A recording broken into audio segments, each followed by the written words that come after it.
Watching to the point. Sections of the media are convinced that the new reinvigorated Rahul Gandhi has made the BJP jittery. That's why senior ministers like Venkaiah Naidu and Ravi Shankar Prasad have been fielded to counter him. But is it credible to say that after 3 brief interventions in Parliament, a farmers' rally and 2 one-day trips, Mr. Gandhi has made a party that's won 282 seats nervous?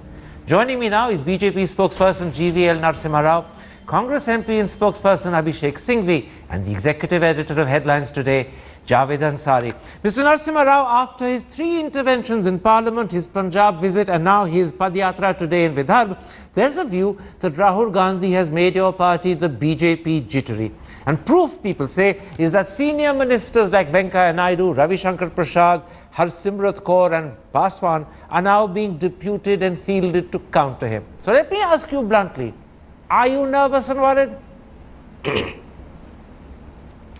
In fact, I think I'll be very honest with you. Greater the spotlight on Rahul Gandhi, the better it is for us, because we know Rahul Gandhi cannot sustain, does not have a long attention span, and does not have the time, interest and seriousness to pursue a political career any seriously. So he's just back from a two months of vacation. So he's active for a couple of weeks and he will again go into his usual slumber for a few months before he might surface again. So I think it's the spotlight on Rahul Gandhi is certainly something that only gives us the confidence that the Congress party does not have anything really to fight the BJP in the next few years. Abhishek Singhvi, let me take forward the point you've heard from Narasimha Rao in this way. The rhetoric that Rahul Gandhi has been using has actually in turn opened him up to some very effective telling and sometimes stinging riposte from the BJP. For instance, Rahul Gandhi called this government a suited booted sarkar. Today, Arun Jaitley hit back saying, better booted than booted out. Yesterday, Harsimrat Kaur said, better booted than an unsuitable sarkar than is booted out. Now, those are not just good riposts. Those are riposts that hurt because you were booted out. Number one, Karan, if booting out is the test, then getting 2 in 84 and being booted out for all 70 years of post-independent India except 10 years should be a permanent disqualification for the BJP. They were booted out even pre-independence. Except they bounced back. Number two, of course they bounce back. That is politics. You still haven't bounced. We come back. The problem. You'll have us back soon. Second point is, and that's more important, it is precisely the arrogance, the complacency, the pride. And Humpty Dumpty was the least of the people who had a fall. There are many bigger people who have had falls and they are bigger than even Mr. Modi. That's the sentiment you just heard from the BJP representative. And that is not the arrogance which even Rajiv Gandhi had when he had 80% in the Lok Sabha. You had 2 as the standard for the BJP and we had 450 as the standard for the Lok Sabha of the Congress. In neither event was the humility compromised from our side and the arrogance diluted from their side. So remember, politics is cyclical. That's the strength of Indian democracy, that you don't have the same party in power. Please don't become so arrogant. Obviously, you're relying on the belief that that which goes down will one day go up. Who knows? Sometimes the laws of physics don't work, but you may be right. Karan, we had 10 years, not 1 term, and we were not half as arrogant. You've been in power for 1 year. You are building castles for 3 terms, 4 terms. I cannot imagine the kind of arrogance I have heard from BJP. 19 is taken for granted. We are now looking at 24. Javed Ansari, for 10 years, Rahul has been an ineffective MP. Absolutely no one would deny that. His campaigning reduced the Congress to 44 seats in 2014. On Twitter, they'd begun to call him Papu. Now, is it really credible to say that after 3 brief speeches in Parliament, a farmers' rally and 2 one-day trips, he's actually got a party that's got an outright majority of 282 after 30 years nervous? Or is it the media that's creating a story where the facts don't necessarily fit? No, media is not creating a story. The way the BJP leaders leadership is reacting. The way senior ministers, today the second most powerful man in this government, arguably the second most, the brains behind this government, Mr. Arun Jittery was fielded. Suited, booted, nahi, sooj booj ki sarkar hai. It's good to be. These are all good. These are good turn of phrases, but the fact of the matter is that they need to worry. If Rahul Gandhi stays the course, and it's a big if, because a degree of skepticism is natural, because Rahul is... You concede that the point about staying the course is a genuine concern? Yes, certainly it's a genuine concern, because his past lends itself to such, for us to ask such questions. But if Rahul Gandhi stays the course, and if this agrarian crisis continues, if the government does not pay attention to this agrarian crisis, already agricultural growth is down to 1%. The unseasonal rains have created a huge havoc. I come from a farming family. I can tell you, farmers are facing a huge problem. Unless the government pays attention to that, there'll be trouble. Mr. Nasmarao, let me put it like this. The key issue actually is not the reinvigoration of Rahul Gandhi. That is just a side issue the media likes to talk about because it's, in quotes, so to speak, sexy. The key issue is whether he ends up winning the support of farmers at a time of agrarian distress and at a time when your land acquisition amendments are seriously worrying them. And I put it to you, that is why the Arun Jaitlys, the Harsimrat Kaurs, and Venkaiah Naidus and the Ravi Shankar Prasads are being fielded to refute Rahul Gandhi. You're scared that he may actually run away with the farming community or at least turn them against you. That's the fear that you have. Okay, it's a given that Rahul Gandhi, being a scion of an important family, being the heir apparent of the dynasty, he automatically gets a lot of space in the media. So he doesn't have to do anything. Anything he does gets him some space, and he's important to the media, and people want to know certainly what he is doing. Therefore, he gets a lot of play in the media, the question and it's natural for us. It's natural for us to counter him, so that he simply cannot get away with misleading the people, because he is today visiting Maharashtra. So you're countering him because he gets media attention, not because you're scared he'll run away with the farming community or turn the farming community against you. That's the point you're making, huh? No. For 15 years, Maharashtra was ruled by the Congress party. We have been in power for less than barely 6 months.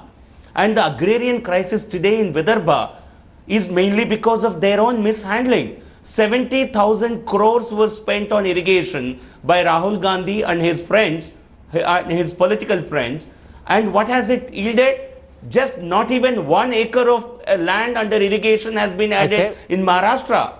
So where all that money has gone? Let me bring in... He's answerable to the people. Let me bring in Abhishek Singhvi. Abhishek Singhvi, your party's great hope and belief is that the manner in which you are pushing your concern about the agrarian distress as well as the land acquisition amendments will win you enormous support, loyalty from the farming community and turn them against the BJP. But let me put this to you. No doubt farmers don't like forceful acquisition. But equally, farmers want new jobs and livelihoods for their children and grandchildren because they know better than you and me that the small and shrinking land holdings they have cannot sustain their families forever. And if the BJP can convince them that the only way, in fact, that they can get those livelihoods and employments for their children is through land acquisition, the BJP can minimize and marginalize Rahul Gandhi's message. Are you aware of that? Current politics is, of course, the art of persuasion. And the jury is out on that. Good luck to the BJP. Where the dialectics of this persuasive process will stop, we'll see. But at the moment, I want to answer your question by a simple telling example. Obviously, this dialectics of persuasion and what you are saying, if it was that simple, it would not have the whole of the UPA, almost every regional party, and large sections of the NDA, and that includes steadfast allies like Shiva Sena, Badals, and BJD, which is neither here nor there. All of them, why are they not able to get any of them on their side? Yes, we are a majority in the Rajya Sabha, we have only 61 or 65. There are large sections they can take on their side. Now, it's not that Mr. Modi is the only intelligent man in this country and all these regional parties are fools. The Congress is a fool. Rahul Gandhi doesn't know what he's talking about. Why this great resonance of this issue? Because you are making it into an ego issue, Mr. Modi. You are making it into an issue of obstinacy. You are not seeing the other side. And when large sections in a democracy, diverse and mutually antagonistic forces across India are reviving together, there must be some merit in this. So where is the persuasive dialectic which you think is so much on your side? You know, you're hearing Javed Ansari, an answer from Abhishek Singhvi to say that it all depends upon who can persuade the farmer that the argument is with them. And persuasion has a lot to do with politics. But there's something else that matters here. What does the farmer and his children themselves want? Do they want to continue as farmers? Do they want to continue to live off the land? Now, CSDS Lokniti did a study, and this is what it shows. 76%, mark you, 76% of farmers do not want to continue as farmers. 60% want their children to migrate to cities and settle there. Land acquisition and the promise of new jobs gives them what they want. Rahul Gandhi is only at best selling them what they want to get away from. In the absence of jobs, nobody would be willing to give up land. I own some land in my village. I won't be willing to part with my land. Promises alone will not work. You know, the farmers and the entire country has been promised. Nobody, all those who are saying that farmers should give up land, it's very easy to be generous with somebody else's purse. Most of these people who are saying farmers should give up land are actually, they are not the ones who have to give up their land. It's the farmers. You place this option before farmers. If they don't have jobs, if they don't have a better thing, they will continue to farm. It's only if you have jobs. And where are the jobs? Mr. Asmarao, let me put something else to you. I'm moving beyond the debate over land acquisition and agrarian recess to a third aspect of why Rahul possibly has got your party jittery. And it's to do with the fact that he's suddenly got this new capacity to capture headlines because of his rhetoric. He did it with Sood Boot Ki Sarkar. He's done it when he said tauntingly, Aapka Pradhan Mantri, Aapka Pradhan Mantri. And then he did it also when he asked, aren't farmers part of Make in India? Now, up till now, Mr. Modi was the man who had the flair for rhetoric. Suddenly, it seems Rahul has stolen his talent. That's something else that worries you. Mr. Modi is now silent. That gift for the words has escaped him, or he doesn't use it. Rahul suddenly discovered it. Okay, you see, if 2 months of preparation can help somebody make a couple of speeches well, I think it certainly adds to his personality. I don't deny that. But is that the kind of a skill that one can acquire through 2 months of preparation? It's a lifelong effort, and also it's an innate ability of somebody to be able to connect to the people. So if he can do it, good luck to him. But what is important for the people of the country, it's not how glib, how smooth a talker you are. So if that was the only parameter, you would have Chidambarams and Anand Sharmas ruling this country. It's not how glib, how smooth you are, or how strong you are in terms of your rhetoric. What people look for is your competence, credibility, commitment and capacity to govern. Mr. Modi has proved through 12 years of his chief ministership. Let me put that doubt that you're raising about Rahul to Abhishek Singhvi, because in a very real sense, Mr. Singhvi, it's also a doubt a moment ago that you heard from Javed Ansari, my colleague sitting here with me. And it's to do with the fact that he's made a good start, no one will deny it. But will he continue? Because his earlier efforts, whether it's in the Niyamgiri Hills or whether it was spending nights in Dalit homes, were all one-offs. He started ventures only to forget about them. This time round, will he persist? Let me say 2 or 3 things, Karan. Firstly, yes, Rahul Gandhi has been doing these abhiyans and campaigns a lot of times at the grassroots level over the last 15 years. But yes, he has been so busy and focused there that he has spoken lesser in Parliament. There's been no dearth of grassroots abhiyans right in the middle of summer. But in Parliament he has spoken less, and that's the difference you are feeling. It's not that he has not been rooted.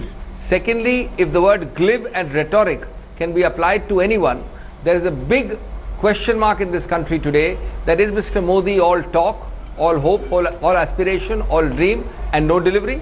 There cannot be a glibber and a better orator, but all the promises from Red Fort don't translate even into an admonition or action.